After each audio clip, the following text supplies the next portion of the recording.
palavra parece proibida. É cercada de tantos tabus que, quando proferida, é como se um encanto se quebrasse e, em um instante, um turbilhão conservador surgisse de todos os lados como uma avalanche de ódio.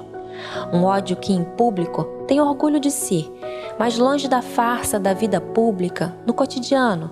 O aborto, a palavra, não é estranha para ninguém. É um episódio que pode acontecer na vida reprodutiva de qualquer pessoa capaz de gestar. E acontece, por vezes naturalmente. Em outros casos, é uma decisão que surge da certeza de que a gestação não pode ser levada adiante. De acordo com a pesquisa Nascer no Brasil, mais de 50% das gestações são indesejadas ou não planejadas. Entretanto, o direito de interromper voluntariamente uma gravidez não está plenamente garantido e ainda é uma luta no país. Uma luta que resiste pela força de mulheres que defendem a possibilidade de escolha responsável, a autonomia sobre seus corpos, a garantia de suas vidas e de tantas outras. Enquanto proibido, o aborto permanece cercado de insegurança e risco para a vida de meninas e mulheres. No rastro do dia 28 de setembro, queremos mais uma vez trazer o assunto a público, retirá-lo das sombras do retrocesso e mostrar que decidir, escolher, pode ser mais uma etapa comum na vida reprodutiva das brasileiras.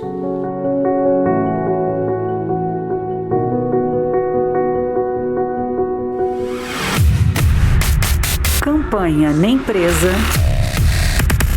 nem morta.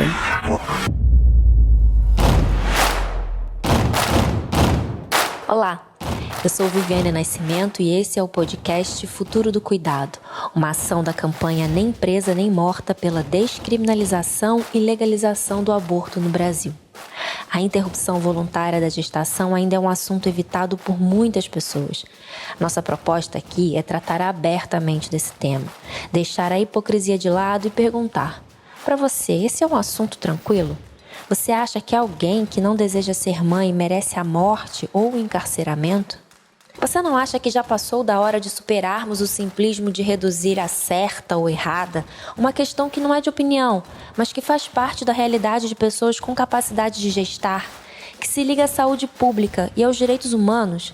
Aliás, ao direito mais básico, que é o de comandar o seu próprio destino. Nosso corpo nos pertence! Nosso corpo nos pertence! Nosso corpo nos pertence! Nosso corpo nos pertence! Esta afirmação permeou a luta feminista do final dos anos 1970 e início dos 80 no Brasil, mostrando que o direito ao abortamento seguro e legal é uma bandeira irrevogável para as mulheres. O contexto dessa discussão nunca foi favorável, mas algumas vitórias importantes foram alcançadas nesse percurso, como conta Jaqueline Pitangui, ex-presidente do Conselho Nacional dos Direitos da Mulher e participante ativa do chamado Lobby do Batom durante a Assembleia Constituinte de 1988. A luta pelos direitos das mulheres na Constituição, ela deve ser celebrada não apenas pelo que nós conseguimos colocar na Constituição, mas também pelo que não entrou. E aí eu quero lembrar que a luta nossa para que nada constasse na Constituição com relação ao abortamento foi vitoriosa. Porque naquela época, nos anos 80, já havia um poderoso movimento internacional com grandes ramificações no Brasil, chamado Pro-Life. E o objetivo era colocar na nossa Constituição a proibição do abortamento em qualquer circunstância. Eles já tinham conseguido fazer isso nas Filipinas, que tinha tido também uma constituinte, e chegavam ao Brasil com uma ligação com as igrejas católicas, evangélicas, diversas denominações protestantes. Então, nós traçamos uma bem-sucedida estratégia. O movimento feminista foi às ruas, deu a cara a tapa, conseguiu o número de assinaturas necessárias para uma emenda popular, que seria o contraponto à proposta de defesa da vida desde a concepção, que era uma emenda pedindo a descriminalização do aborto, e nós fomos pelo caminho do meio. O aborto não é matéria constitucional. Vencemos, foi uma luta árdua, uma luta que merece ser lembrada nesse dia em que nós celebramos a dignidade humana das mulheres, em que nós celebramos o seu direito a interromper a gestação. Maria José Araújo, da Rede Feminista de Saúde e da Rede Médica pelo Direito de Decidir, recorda outra importante vitória feminista. Eu sou médica, psicanalista e eu tive a grande possibilidade de ajudar a implementação do primeiro serviço de aborto legal no Brasil, no município de São Paulo, no Hospital Jabaquara, em 1989, na gestão da prefeita Luísa Erundina, na época do Partido dos Trabalhadores. E foi um processo extremamente positivo, muito democrático, com participação da sociedade civil, dos profissionais de saúde, de juízes, da Ordem dos Advogados do Brasil.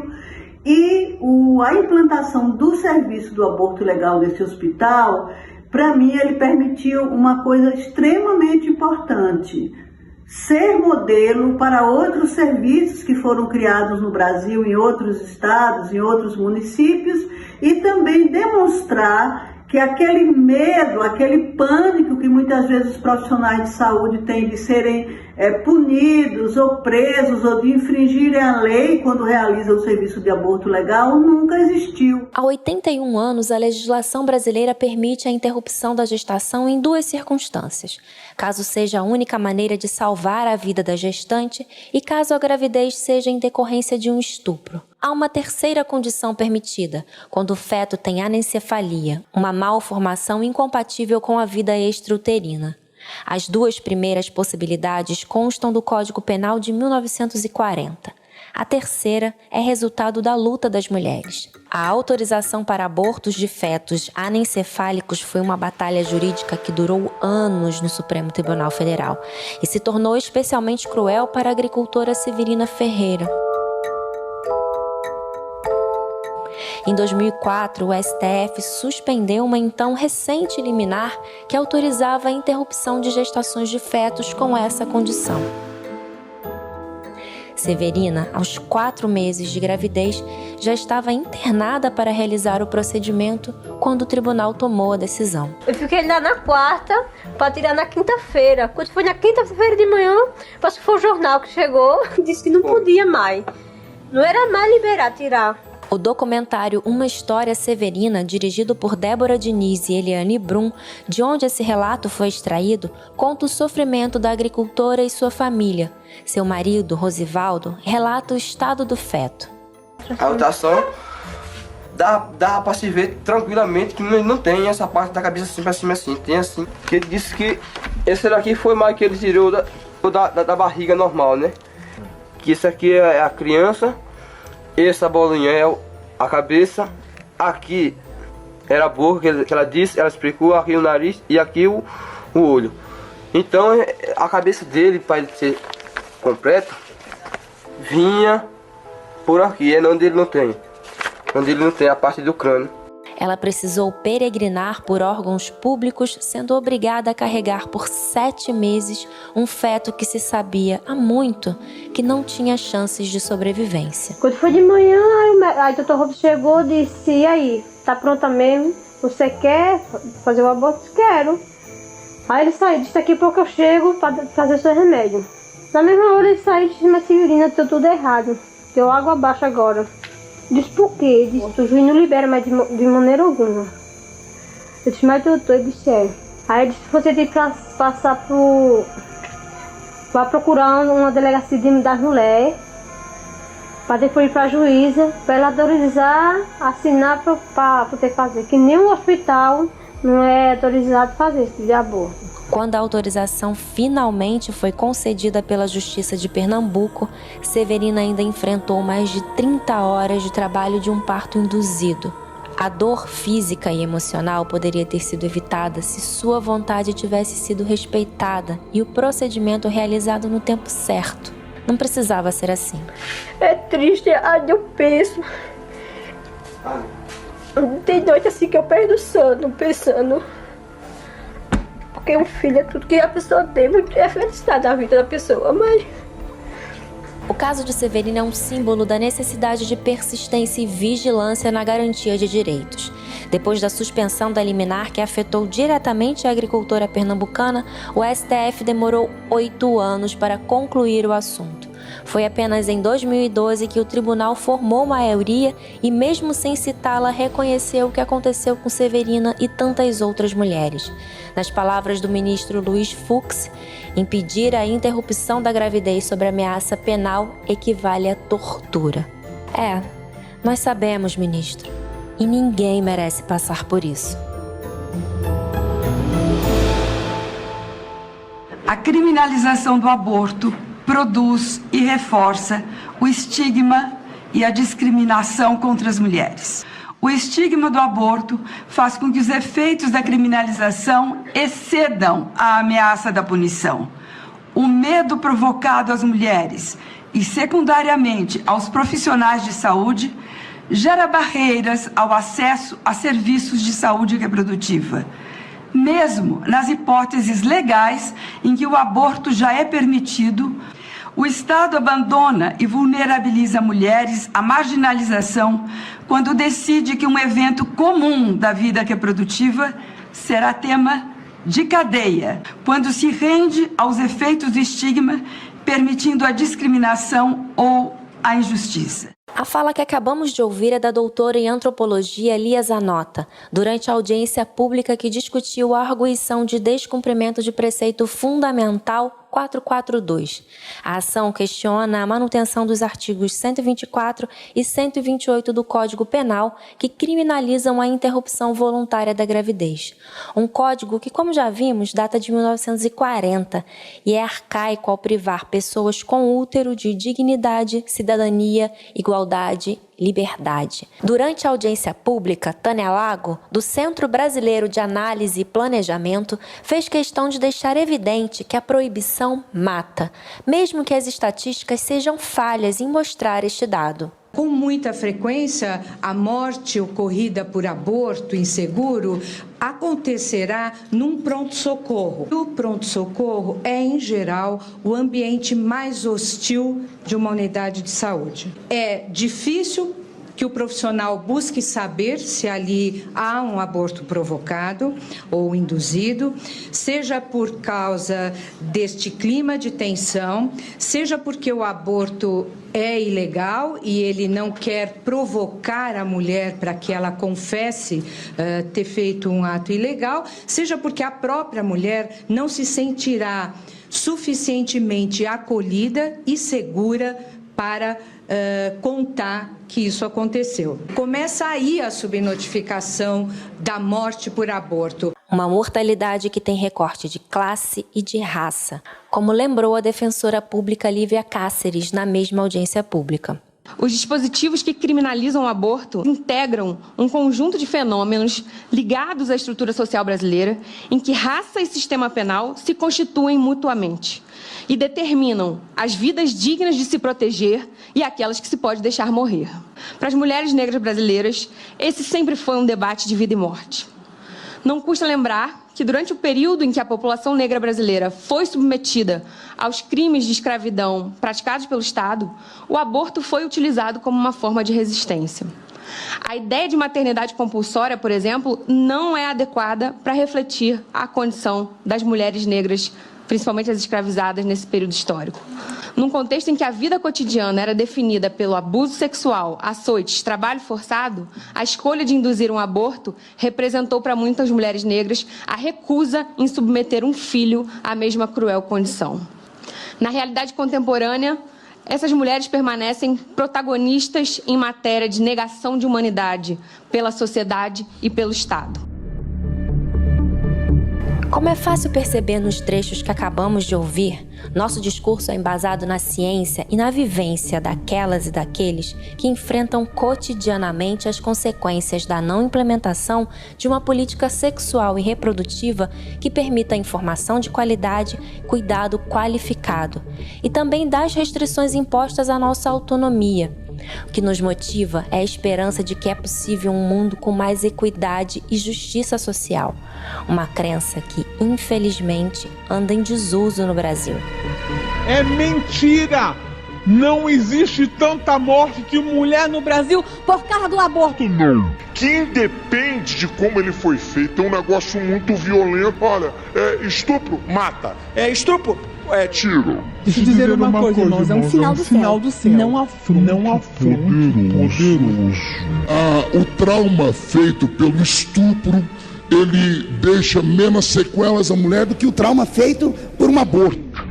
Se a disputa no STF segue em aberto, no Congresso Nacional a guerra é declarada.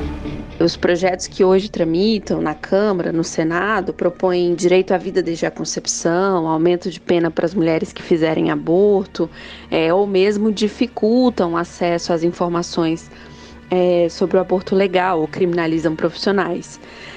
No levantamento feito pelo CFM até o início de setembro, mostra que apesar de ter tido uma diminuição no número de projetos apresentados nessa pauta, hoje todos eles são contrários na Câmara.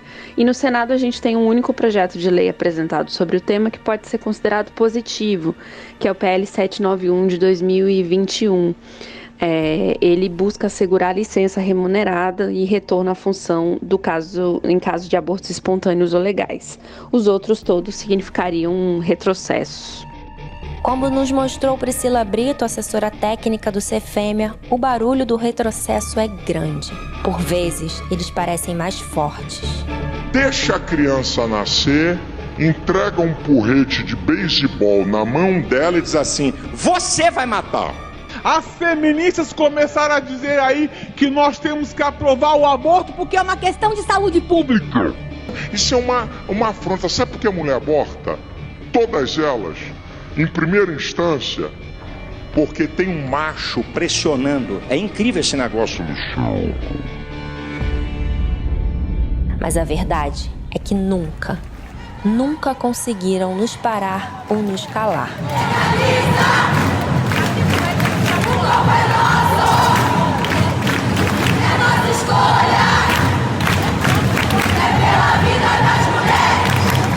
Deixamos para o final a palavra de Paula Viana, do Grupo Curumim, companheira que construiu parte da trajetória que contamos neste episódio.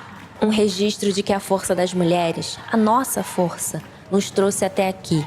E é ela que nos levará adiante. O corpo é nosso! Apesar da ilegalidade, apesar da religião e suas ameaças, apesar de tudo e de todos, as pessoas estão decidindo nesse momento, ou decidirão, a fazer um aborto em algum momento de sua vida. E é assim que segue o mundo, com algumas nações que respeitam as mulheres, que respeitam as pessoas, e outras que não. Por isso, seguiremos na luta pela legalização do aborto na América Latina, no Caribe, no Brasil e no mundo. Segura, seu machista! América Latina vai ser toda feminista! Nem presa, nem morta. Esse foi o primeiro episódio da nossa série especial intitulado Legal ou Ilegal? Nós Abortamos, que teve montagem, mixagem, identidade sonora e finalização da ONG Criar Brasil, entrevistas e checagem realizadas pela Super Ângela Freitas. A identidade visual é criação de Isabela Avelar, produção de Cris Kenner e Laura Molinari. Coube a Cris também a missão de fazer a legendagem. Já o roteiro e a locução ficaram comigo, Viviane Nascimento. Participaram da elaboração deste episódio Anis, Instituto de Bioética, Coletivo de Mulheres com Deficiência Helen Keller, Grupo Curumim, Núcleos de Comunicação de Católicas pelo Direito de Decidir e da Rede Feminista de Saúde e o Portal Catarinas. Agradecimentos mais do que especiais às nossas convidadas Jaqueline Pitangui, Maria José Araújo, Priscila Brito, Paula Viana, assim como Lia Zanota, Tânia Lago, Lívia Cáceres, Severina Ferreira e a todas as mulheres que construíram essa história de resistência. Quer saber mais sobre as lutas feministas e os direitos reprodutivos? Acesse o nosso site www.futurodocuidado.org.br.